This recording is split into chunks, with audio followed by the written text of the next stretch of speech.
You always think you'll have more time. Time to talk, time to say you love, time to ask forgiveness, time to breathe just a little longer. But for Lazarus, that time was running out. It began with a pain in the chest, maybe a fever. At first he thought it would pass. Mary and Martha prayed. Friends came by with remedies and hope, but none of it worked. The days became heavy, breathing grew slow, eyes lost light, and the silence became deeper than any prayer. That's when Martha made the decision. She sent someone running, desperately. "Find the teacher! Tell him the one he loves is sick!"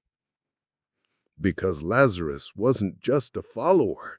He was a friend, a brother, someone Jesus had laughed with, eaten with, rested with. So they waited and waited, but Jesus did not come. And then the world stopped.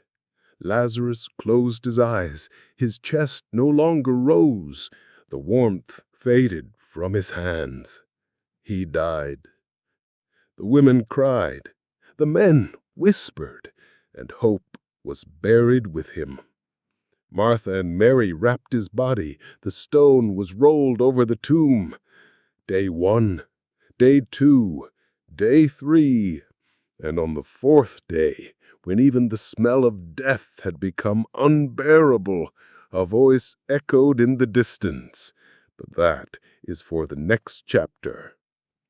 What would you do if you had only one breath left? Would you use it to say goodbye or to say, "Come, Lord"? Sometimes death arrives not to end the story, but to prepare a miracle. Jesus received the message that his friend Lazarus was sick. The messenger ran for hours to find him, certain that Jesus would come immediately. Everyone knew how close they were. Lazarus wasn't just another person in the crowd. He was loved. But when he heard the news, he didn't move. He looked at his disciples and said something that seemed strange at the time. "This sickness will not end in death. No, it is for God's glory, so that God's Son may be glorified through it." Still, he stayed 2 more days where he was, 2 whole days, while in Bethany, Lazarus was dying. Martha waited at the door. Mary cried silently. Every time someone appeared on the road, they rushed to look, hoping it was Jesus, but he didn't come. On the 4th day, when even Lazarus had already been buried, Jesus finally began the journey back. His disciples were confused. Some feared for his safety if he returned to Judea. Others couldn't understand why he was going now when it was too late. Jesus looked at them and said with conviction, "Our friend Lazarus has fallen asleep, but I am going there to wake him up." They didn't get it, so he spoke clearly. "Lazarus is dead, and for your sake I am glad I was not there, so that you may believe." When Jesus finally arrived at Bethany, Martha met him at once. Her words were full of pain. "Lord, if you had been here, my brother would not have died." But even in her grief, she held on to hope. "But I know that even now God will give you whatever you ask." It was not just faith. It was a cry from a broken heart still trying to trust. Jesus looked at her and said, "Your brother will rise again." She answered, like many religious people do, "I know he will rise in the resurrection at the last day." But Jesus wanted her to understand something deeper. He said, "I am the resurrection and the life. The one who believes in me will live even though they die." Martha didn't understand everything, but she believed in him. Sometimes God waits, not because he doesn't care, but because what he wants to reveal is bigger than healing. It's resurrection. By the time Jesus arrived in Bethany, Lazarus had been in the tomb for 4 days. People were still mourning. The house was full of visitors who had come to comfort Mary and Martha, but their words didn't bring much peace. When Martha returned to the house after speaking with Jesus, she whispered to Mary, "The teacher is here and is asking for you." Mary stood up quickly and left the house. The others thought she was going to weep with the tomb, so they followed her. But she didn't go to the tomb. She went straight to Jesus. When she saw him, she fell at his feet and said the same words her sister had spoken earlier. "Lord, if you had been here, my brother would not have died." She was crying. The people around her were crying. And Jesus?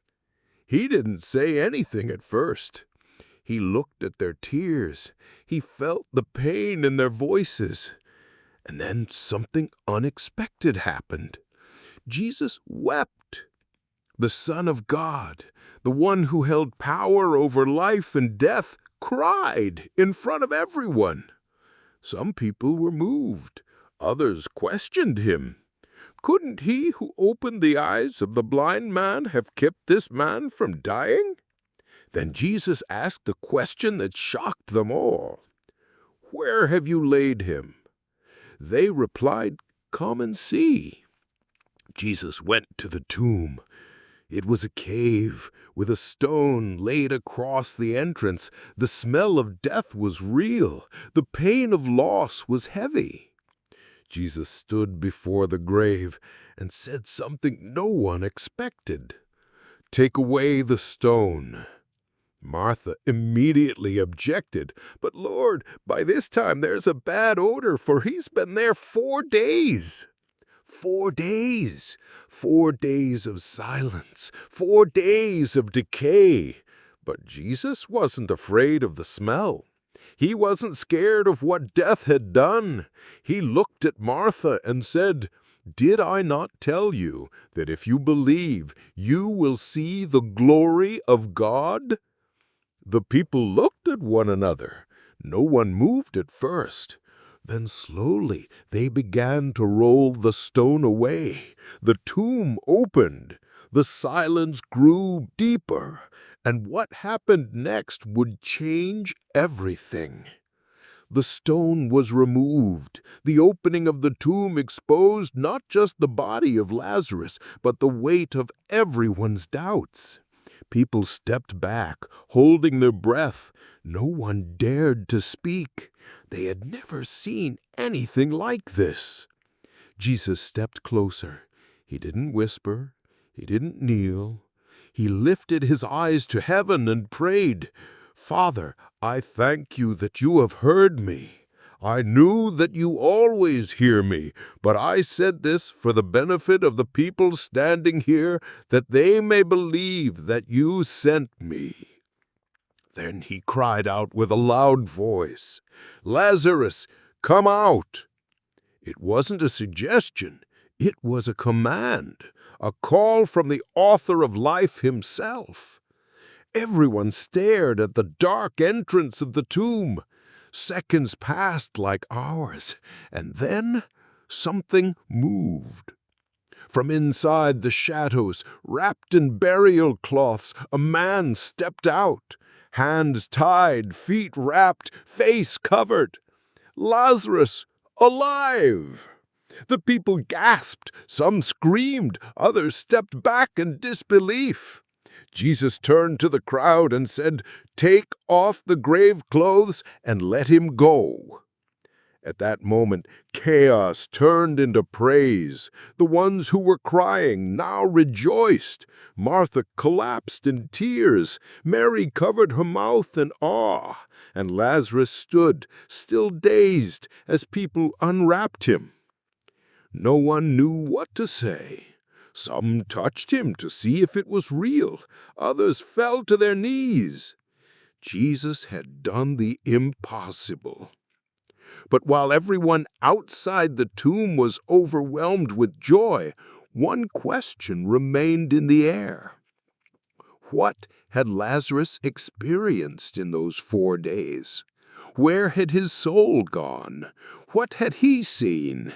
He said nothing, but his silence spoke louder than any words. There was something in his eyes, like someone who had seen eternity and come back. Lazarus wasn't just the man who had died and lived again. He had become a sign, a message, and from that day on, everything changed. Some believed more than ever before. Others began to plan how to stop Jesus. Because a man raised from the dead is not something the world forgets. News spread fast. In a time without internet, phones, or newspapers, people still found out almost instantly. Lazarus, the man everyone had buried, was walking through the streets of Bethany again. Some villagers rubbed their eyes. Others followed him in silence, unsure if they were seeing a ghost. But Lazarus was real. His steps were slow but steady. His voice returned. His appetite came back. He hugged his sisters. What had been a house of mourning became a symbol of hope.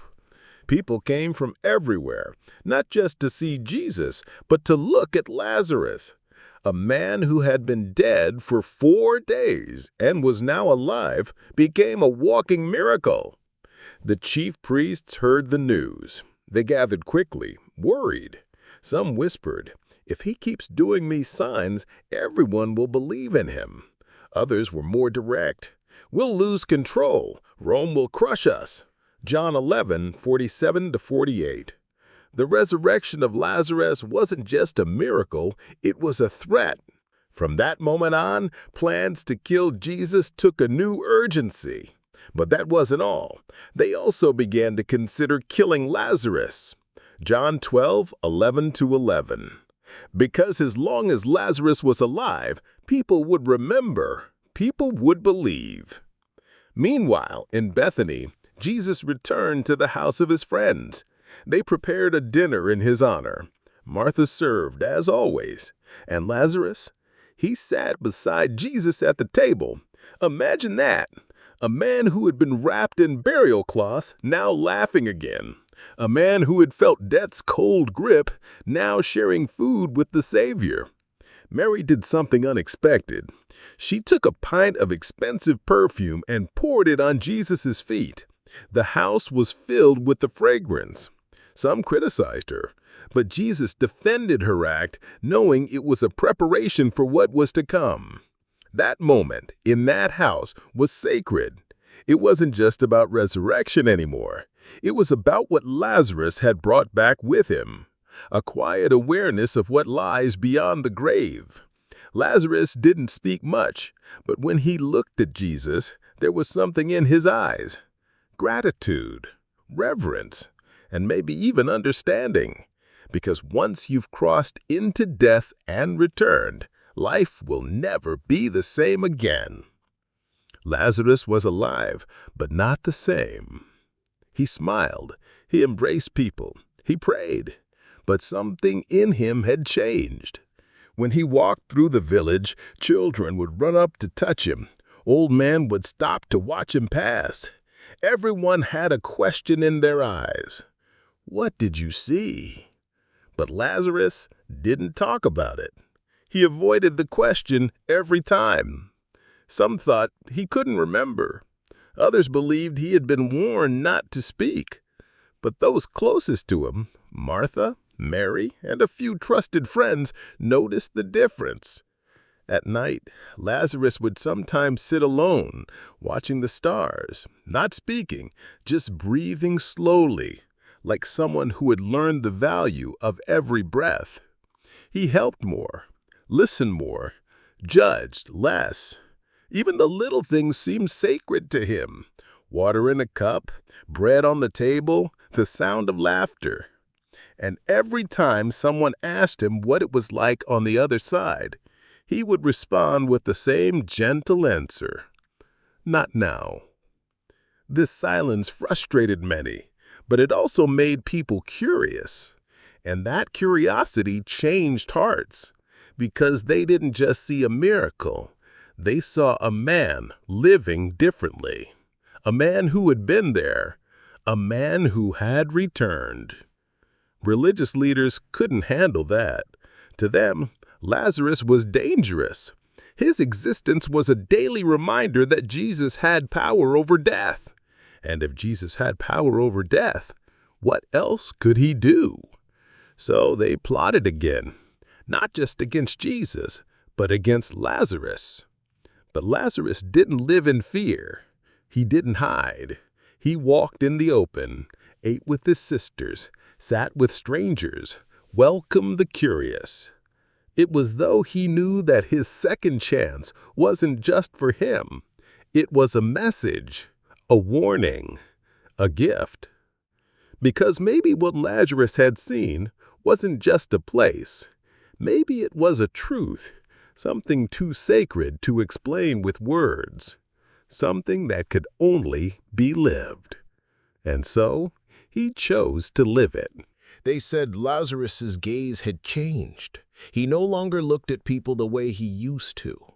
He looked through them, past the surface, into the soul. Some felt peace when he looked at them. Others turned away, uncomfortable, as if their secrets had been quietly exposed. Even Mary noticed it one afternoon, when they sat together in silence. She asked him softly, "What did you see, brother?" Lazarus closed his eyes for a long moment, then said, "There are no words," and fell silent again. But it wasn't avoidance, it was reverence, because what he had experienced on the other side wasn't a dream or illusion. It was real, more real than touch, more solid than stone. A light that didn't burn, a presence that didn't speak in words but filled him with knowing. Not judgment, only truth. Not fear, only clarity. He had seen his life like a tapestry, every thread exposed. Moments he had forgotten came back with sharpness. A kind word to a stranger, a selfish glance at a hungry beggar, a time he lied to avoid shame. There, none of it was hidden, but none of it was used to condemn him. It was shown with love, with justice, with purpose. He remembered, too, a great silence, a silence that pulsed, that breathed, that held him. In that silence he understood something. He had belonged there, but he had been called back. Not because he deserved it, not because he asked, but because someone had spoken his name. "Lazarus, come out!" The words still echoed inside him, not just in his ears, but in his bones, like a second birth. So how could he return to life and speak lightly of death? How could he reduce eternity to stories for curious listeners? That's why he stayed quiet. That's why he lived slowly. That's why he forgave more easily, shared more freely, held no grudges. Lazarus had not just returned from death, he had returned with memory. And that memory was transforming him from within. Those who came near him left different. They might not understand why, but something about his silence healed them. Time passed. The sun rose and set, as it always had. But for Lazarus, each sunrise felt borrowed, each nightfall sacred. He sensed something shifting, not just in himself, but in Jesus. There was a weight in Jesus' gaze now, a fire in his words, a sadness hidden beneath his smile. It wasn't fear, it was purpose. Jesus no longer avoided danger, he walked toward it. One afternoon, Jesus looked at Lazarus and said, "Soon they will do to me what they planned for you." Lazarus didn't speak, he only nodded. He understood. They were both marked now, one by resurrection, the other by sacrifice. The tension in Jerusalem was rising. Religious leaders were furious, the crowds unstable. Some shouted praises, others whispered plots.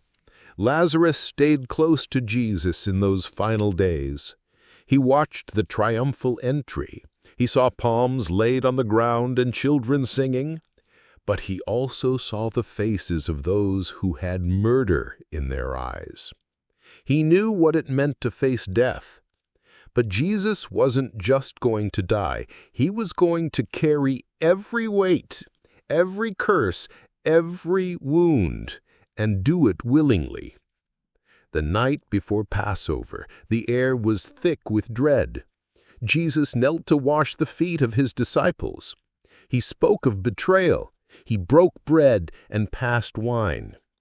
Lazarus sat in a corner watching. He wanted to stop it, but deep down he knew this was the purpose for which Jesus had come. In the garden, when the soldiers arrived, Lazarus wasn't there, but he heard about it. The kiss of Judas, the silence of Jesus, the scattering of friends. And then came the trial, the beatings, the cross. Lazarus stood at a distance. He couldn't look away. He who had been rescued from death now watched the one who had rescued him walk into it. Each nail felt like thunder, each cry like an earthquake in his chest. Jesus, hanging between heaven and earth, was not defeated. He was pouring out something eternal, something that echoed beyond the Roman wood and Jewish shouts. When Jesus cried, "It is finished," Lazarus understood, not with his mind, but with his soul. It was not the end. It was the key. A doorway had opened, one that only the resurrected could truly recognize. 3 days. That's how long Jesus lay in the tomb. 3 long, crushing, silent days. The kind of silence that feels like the world has stopped spinning. Lazarus knew that silence. He had lived it once in his own flesh. He had felt the coldness of the tomb, the stillness, the surrender. But this time, it wasn't him. It was Jesus. Mary wept. Martha barely spoke. The disciples were scattered, lost in fear and grief. But Lazarus waited. Not because he hoped, because he knew. Something in his spirit pulsed with the memory of that voice, "Lazarus, come out." That command had carried life through death, and if Jesus could pull him from the grave, then not even his own grave could hold him. And then it happened. At dawn on the 3rd day, the stone was rolled away, not by hands of men, but by hands of heaven. The tomb was empty. Cloth remained, but the body was gone. And soon the stories began. He had appeared to Mary Magdalene. He had spoken to 2 disciples on the road. He had walked into a locked room, alive, breathing, glorious. Lazarus wasn't surprised. He was ready. When Jesus came to them again in the flesh, scars still in his hands, Lazarus fell to his knees. He didn't cry. He didn't shout. He only whispered, "You went farther than I ever did." Jesus nodded, because while Lazarus had returned from death, Jesus had conquered it. Lazarus had been called back, but Jesus had walked out by his own authority. It was then that Lazarus finally spoke, not to crowds, not in the streets, but to his sisters, quietly, tenderly. He told them fragments of what he had seen, the peace, the judgment without shame, the light, the voice that had no sound but filled everything. And then he said, "He was there. Before I even knew it, he was already there."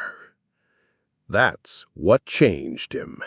That's why he lived the way he did, because he realized something few truly understand. Death isn't the end, and life, real life, begins the moment you follow the one who overcame the grave. Lazarus never became a preacher. He never stood in synagogues or wrote long scrolls. He didn't claim titles or miracles. He simply lived. But his life preached louder than any sermon. He was the man who had died and returned. He had tasted eternity and then bread, had heard heaven's silence and then the laughter of children. People came from far to meet him, to ask what was it like, to hear something no one else could tell. Sometimes he would speak gently. Other times he'd remain quiet, letting the question echo in their own hearts.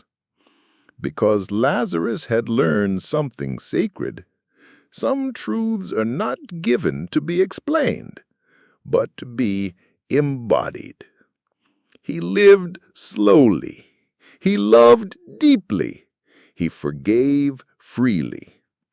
When someone cursed him, he smiled. When someone stole, he offered more.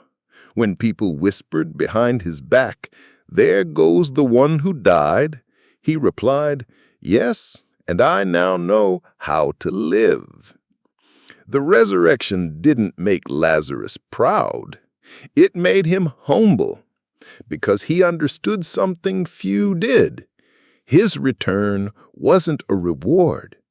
It was a calling, a second chance to live every moment with reverence, to treat each breath as borrowed, to prepare not with fear, but with hope, for the day he would finally go home for good. And that's what he waited for, not with dread, but with longing. Years later, when his body weakened again, he smiled. This time he didn't fear the darkness, because he knew it wasn't darkness at all. It was a doorway. And on the other side, someone would be waiting, not to send him back, but to welcome him home. "I am the resurrection and the life. He who believes in me, though he may die, he shall live." John 11:25. And so Lazarus closed his eyes once more, but this time he didn't return, and that was not the end. It was finally the beginning.